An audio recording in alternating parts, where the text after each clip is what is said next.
बड़ी खबर, बांग्लादेशी प्लेन में शेख हसीना नहीं थी। बिना हसीना को लिए लौटा C-130J विमान। ये बड़ी जानकारी सामने आ रही है। सेना के 7 अधिकारियों को लेकर लौट गया है विमान, लेकिन इसमें शेख हसीना नहीं थी। ये डिटेल भी इस वक्त सामने आ रही है। तो आपको बता दें, कल बिगड़ते हालात के बीच शेख हसीना ने बांग्लादेश छोड़ा। उसके बाद हिंडन एयरबेस पर उनका विमान आया, लेकिन अब ये जानकारी निकलकर सामने आ रही है कि जो प्लेन लौटा उसमें शेख हसीना नहीं थी। जी हाँ, देखिए एक और अहम अपडेट है। हिंडन एयरबेस पर 2 वीआईपी गाड़ियां पहुंची हैं। दोनों सरकारी गाड़ियां बुलेट प्रूफ कार्स हैं।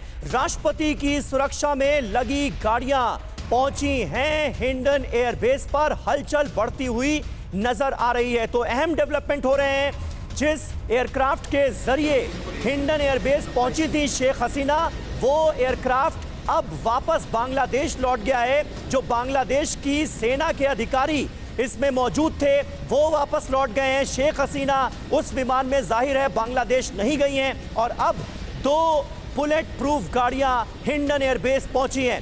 हमारे सहयोगी विपिन चौबे इस वक्त हिंडन एयरबेस पर ही मौजूद हैं। विपिन, वहां से आप क्या अपडेट दे सकते हैं? अचानक से हम देख रहे हैं हिंडन एयरबेस पर हलचल बढ़ गई है।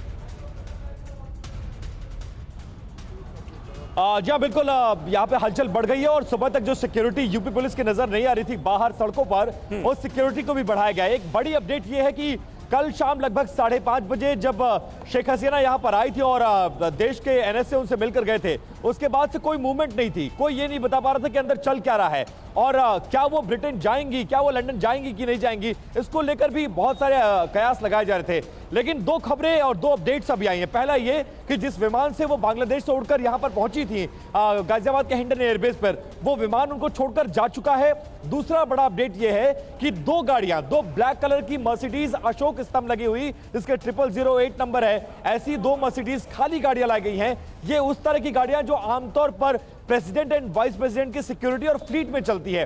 तो माना यह जा रहा है कि असाइलम को लेकर या उनके शरणार्थी को लेकर जो फैसला अगर कुछ होता है तो संभवतः अगर उन्हें एयरबेस से बाहर निकाला जाएगा तो वो इन्हीं गाड़ियों का इस्तेमाल करेंगे, क्योंकि ये अपडेट कल शाम से लेकर अभी तक की पहली सबसे बड़ी अपडेट है। और ये 2 ब्लैक कलर की मर्सिडीज गाड़ियों को अंदर पहुंचाया गया। ये दोनों गाड़ियां खाली हैं और दोनों गाड़ियों पे अशोक स्तंभ लगा हुआ है। फिलहाल हलचल बढ़ गई है। माना यह जा रहा है कि संभवतः अगर कोई भी फैसला होता है तो अगर उन्हें बाहर निकलना होगा तो शायद वो इसी गाड़ी का इस्तेमाल करके बाहर आ सकती हैं। जी, तो विपिन बता रहे हैं कि इस वक्त किस तरीके की हलचल हिंडन एयरबेस पर देखी जा रही है। 2 गाड़ियां वहां पर पहुंची हुई है। लेकिन कमर आगा सर, जिस तरीके के हालात इस वक्त बांग्लादेश के हैं, वहां से शेख हसीना को यहाँ आना पड़ा और उसके बाद तमाम तरह के कयास लगाए जा रहे हैं कि अब आगे भविष्य क्या है बांग्लादेश का और शेख हसीना अब आगे क्या करे।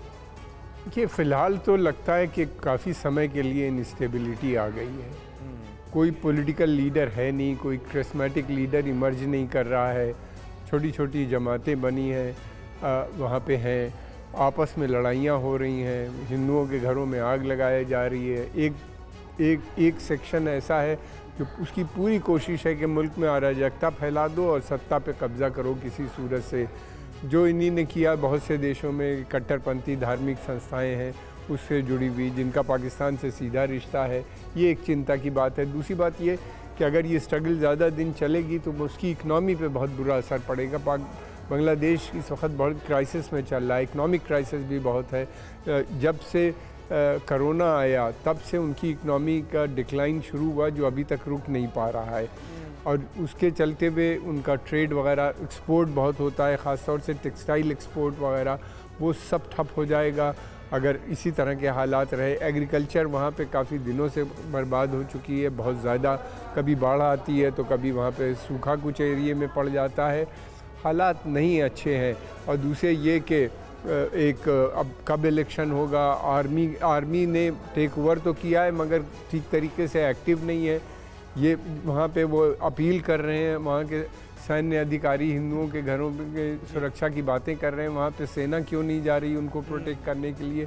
ये समझ में नहीं आ रही है बातें। तो अगर ऐसा ही रही स्थिति तो मैं समझता हूँ कि आने वाले में और वक्त और बिगड़ जाएगा। क्या ये कि वो वेट कर रहे हैं मार्शल लॉ लगाने का। बिल्कुल कमर आगा साहब, बिल्कुल आप सही कह रहे हैं। जो हालात हैं उस पर जल्द से जल्द काबू पाना होगा।